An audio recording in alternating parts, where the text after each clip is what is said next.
ಈ ವಿಡಿಯೋವನ್ನು ನೋಡುವ ಮುನ್ನ ನೀವು ಇನ್ನೂ ಕೂಡ ನಮ್ಮ ಚಾನೆಲ್ ಅನ್ನು ಸಬ್ಸ್ಕ್ರೈಬ್ ಆಗದಿದ್ದರೆ ಸಬ್ಸ್ಕ್ರೈಬ್ ಆಗಿ ಮತ್ತು ಈ ವಿಡಿಯೋಗೆ ಒಂದು ಲೈಕ್ ಮಾಡಿ. Hi friends, life line Kannada GK ಅಡ್ಡಾದ ಮತ್ತೊಂದು ವಿಡಿಯೋಗೆ ಸ್ವಾಗತ. ಇತ್ತೀಚಿನ ದಿನಗಳಲ್ಲಿ ಬಹಳಷ್ಟು ಜನರು ತಮ್ಮ ಸಂಭೋಗದ ಆಸೆಯನ್ನು ಅತಿ ಬೇಗ ಕಳೆದುಕೊಳ್ಳುತ್ತಿದ್ದಾರೆ. ಹೀಗಾಗಿ ಕಾಮ ಪ್ರಚೋದನೆಗೆ ಈ ಎಲೆ ತುಂಬಾ ಸಹಕಾರಿ. ಅಲ್ಲದೆ ಈ ಎಲೆಯ ಶಕ್ತಿ ಅಷ್ಟಿಷ್ಟಲ್ಲ. ಸ್ನೇಹಿತರೆ, ಈ ವಿಡಿಯೋದಲ್ಲಿನ ಮಾಹಿತಿ ಜೀವನಕ್ಕೆ ತುಂಬಾ ಉಪಯುಕ್ತವಾಗಿರಲಿದೆ. ಹೀಗಾಗಿ ಯಾರು ವಿಡಿಯೋವನ್ನು ಸ್ಕಿಪ್ ಮಾಡದೆ ಸಂಪೂರ್ಣವಾಗಿ ನೋಡಿ. ಸ್ನೇಹಿತರೆ, ಇತ್ತೀಚಿನ ಜನರ ಜೀವನದ ಶೈಲಿ ತುಂಬಾನೇ ಬದಲಾವಣೆ ಆಗಿದೆ. ಹೆಚ್ಚು ಜನರು ಸಣ್ಣ ವಯಸ್ಸಿನಲ್ಲಿ ಕಾಯಿಲೆಗಳಿಗೆ ಒಳಗಾಗುತ್ತಿದ್ದಾರೆ. ಯಾಕೆಂದರೆ ಬಾಯಿ ಚಟಕ್ಕೆ ಕುರುಕಲು ತಿಂಡಿ ತಿನ್ನಿಸು ತಿಂದು. ಇದರಿಂದಾಗಿ ಇತ್ತೀಚಿನ ದಿನಗಳಲ್ಲಿ ಶುಗರ್, ಬಿಪಿ ಎಲ್ಲ ಚಿಕ್ಕ ವಯಸ್ಸಿನಲ್ಲಿ ಕಾಣಿಸುತ್ತಿದೆ. ಹಾಗಾಗಿ ನೀವು ಸಕ್ಕರೆ ಮತ್ತು ಮೈದಾವನ್ನು ಹೆಚ್ಚಾಗಿ ತಿನ್ನಲೇಬೇಡಿ ಅಂತ ತಜ್ಞ ವೈದ್ಯರು ಹೇಳುತ್ತಾರೆ. ಮೆಕ್ಸಿಕನ್ ಆಹಾರ ಪದ್ಧತಿ ನಮ್ಮ ದೇಶದಲ್ಲಿ ತುಂಬಾನೇ ಹೆಚ್ಚಾಗಿದೆ. ಪಿಜ್ಜಾ, ಬರ್ಗರ್ ಅನ್ನು ದಿನ ಬೆಳಗಾದರೆ ತಿನ್ನುವ ಜನರು ಹೆಚ್ಚಾಗಿದ್ದಾರೆ. ಈ ರೀತಿ ಆಹಾರ ಪದ್ಧತಿಯಿಂದಲೇ ನಮ್ಮ ಜನರ ಜೀವ ಮತ್ತು ಜೀವನಗಳು ಹಾಳಾಗುತ್ತಿವೆ. ಹಾಗಾಗಿ ನೀವು ದಯವಿಟ್ಟು ಇಂತಹ ಆಹಾರವನ್ನು ತಿನ್ನಬೇಡಿ. ನಿಮ್ಮ ಉತ್ತಮ ಆರೋಗ್ಯಕ್ಕೆ ನಮ್ಮ ಭಾರತೀಯ ಆಹಾರ ಪದ್ಧತಿ ತುಂಬಾ ಒಳ್ಳೆಯದು ಅಂತಾರೆ ತಜ್ಞರು.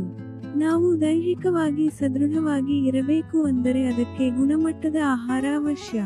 ಹೀಗಾಗಿ ನಮ್ಮ ಆಹಾರ ಪದ್ಧತಿ ಚೆನ್ನಾಗಿದ್ದಷ್ಟು ನಾವು ಹೆಚ್ಚು ಆರೋಗ್ಯದಿಂದ ಇರುತ್ತೇವೆ. ಇತ್ತೀಚಿನ ದಿನಗಳಲ್ಲಿ ಎಲ್ಲರೂ ಬ್ಯುಸಿ ಲೈಫ್ ಲೀಡ್ ಮಾಡುತ್ತಾ ಇದ್ದಾರೆ. ಪ್ರತಿಯೊಬ್ಬರೂ ಸಹ ಹೆಚ್ಚು ದುಡಿಮೆ ಮಾಡಬೇಕು, ಹೆಚ್ಚು ಹಣ ಗಳಿಸಬೇಕು ಅಂತ ದುಡ್ಡಿನ ಹಿಂದೆ ಓಡುತ್ತಿದ್ದಾರೆ. ಮೆಂಟಲಿ ಹೆಚ್ಚು ಒತ್ತಡವನ್ನು ಹಾಕಿಕೊಂಡು ದಿನಗಳನ್ನು ಕಳೆಯುತ್ತಿದ್ದಾರೆ. ಹೀಗೆ ಒತ್ತಡದ ಲೈಫ್ ನಲ್ಲಿ ಆಹಾರದ ಕಡೆಗೆ ಜನರು ಗಮನ ಕೊಡುತ್ತಾ ಇಲ್ಲ. ಇದೇ ಕಾರಣಕ್ಕೆ ಇಂದು ಹೆಚ್ಚು ಜನರು ಆರೋಗ್ಯ ಸಮಸ್ಯೆಗಳಿಗೆ ಒಳಗಾಗುತ್ತಿದ್ದಾರೆ. ಯಾವಾಗಲೂ ಆಹಾರವನ್ನು ಕುಳಿತುಕೊಂಡು ಅಗಿದು ತಿನ್ನಬೇಕು. ಇದರಿಂದ ಹೆಚ್ಚಿನ ಆರೋಗ್ಯ ಲಭ್ಯವಾಗಲಿದೆ. ಏನಾದರೂ ಗಡಿಬಿಡಿಯಲ್ಲಿ ಮನಸ್ಸೋ ಇಚ್ಛೆಯಾಗಿ ಆಹಾರ ತಿಂದರೆ ಆರೋಗ್ಯ ಸಮಸ್ಯೆ ಕಟ್ಟಿದ್ದ ಬುತ್ತಿ. ಹೀಗಾಗಿ ಅತಿ ಹೆಚ್ಚು ಜನರು ಹೊಟ್ಟೆಗೆ ಗ್ಯಾಸ್ ಆಯ್ತು ಅಂತ ಡಾಕ್ಟರ್ ಹತ್ರ ಹೋಗಿ ಇರೋ ಬರೋ ಔಷಧಿಗಳನ್ನೆಲ್ಲ ತೆಗೆದುಕೊಳ್ಳುತ್ತಾರೆ.